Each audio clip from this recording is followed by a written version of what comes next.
बिस्मिल्लाहिर्रहमानिर्रहीम।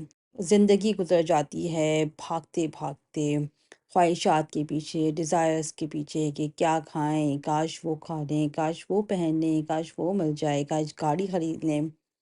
इसी भागने-भागने के चक्कर में इंसान जीना दूभर कर देता है अपने आस-पास के लोगों का। सारी की सारी रिसोर्सेज़ एग्ज़ॉस्ट हो जाती हैं, ज़िंदगी मुश्किल हो जाती है। कैसे रुकते हैं? द थिंग इज़ कि नॉर्मल भागती हुई ज़िंदगी में से पॉज़ लेना पड़ता है, थोड़ा रुकना पड़ता है ताकि आप कुछ सोच सकें, थोड़ा सेल्फ एनालिसिस करना पड़ता है, कंटीन्यूअस सेल्फ एनालिसिस करना पड़ता है।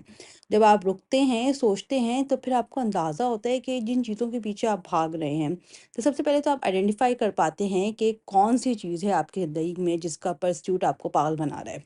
तो जब आप रुकते हैं, सोचते हैं तो आपको पता चलता है कि उस चीज़ की, उस डिज़ायर की वैल्यू क्या है। जब आप उस चीज़ की, उस डिज़ायर की वैल्यू पहचान लेते हैं, तो फिर आपको पता चलता है कि जब भी आप इस दुनिया में किसी चीज़ को उसकी वर्थ से ज़्यादा, उसकी औकात से ज़्यादा वैल्यू दे रहे होते हैं ना, तो फिर प्रॉब्लम क्रिएट हो जाती है। फिर आपकी रिसोर्सेज़ एग्ज़ॉस्ट होने लगती हैं और आप किसी न किसी का हक मारना शुरू कर देते हैं।